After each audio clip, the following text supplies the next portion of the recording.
Facebook family and friends. It's Wednesday, so I'm back for our weekly Facebook Live topic. This week, we're going to touch on why it's important to keep follow-up appointments after you've been fit with your hearing aids. Some people think that once they get fit with their hearing aids, that's it, see you later, call you if I have a problem. But that's not the way it works around here with Dr. Abby Connell. Talking to you from Carolina Hearing Services, a division of Odd Practice Group. We are located at 1543 Ashley River Road in Charleston, South Carolina. We're having a beautiful fall day today, which is quite nice.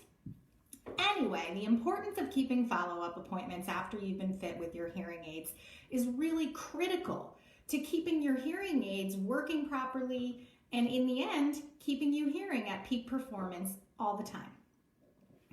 Once you're fit with hearing aids and you've acclimated to using them and getting really used to hearing everything that you've been missing, you have to make sure that this partnership that we have together is always going towards the same goal. You want to hear your best, and I want to keep you hearing your best. The best way to do that is to keep your follow-up appointments moving forward in perpetuity.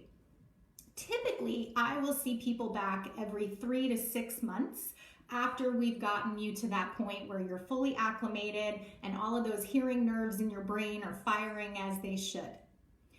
For people who have a significant amount of wax production, I might see them once a month for clean and checks, cleaning their ears, cleaning their filters in their hearing aids, changing domes, and really just keeping everything from getting clogged.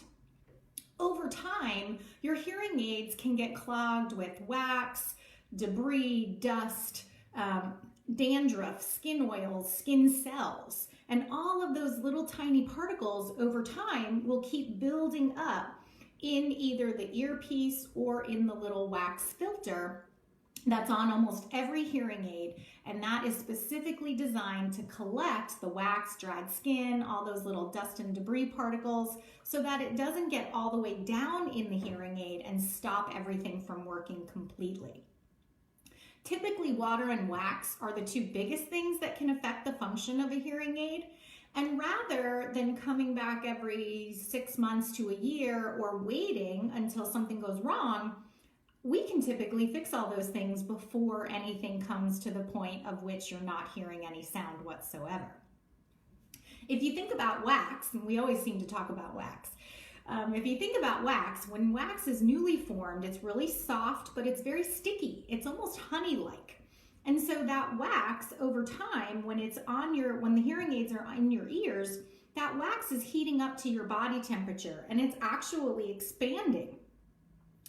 When you take them off at night and you're getting ready to go to sleep and now they're safely in their little box or in their dry and store kit overnight, then the hearing aids are actually cooling down and that wax contracts. So you might find in the morning the hearing aids seem like they're working fine, and then after an hour or so the sound almost seems like it's coming down or stops completely. When wax is the issue, what ends up happening is that you put them on and now they're heating back up to your body temperature and that sticky gooey wax is expanding and it blocks where the sound is coming out. So you have no sound.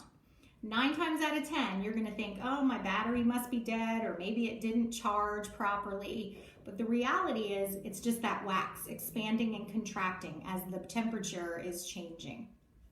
So keeping up with your regular follow-ups is going to make sure that we can really find some of these issues before they happen.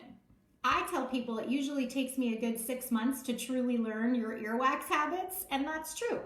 Because I want to know that if you're developing more wax over a 3 to 6 month period and you actually need to have your hearing aids and ears cleaned more often, I want to get ahead of it.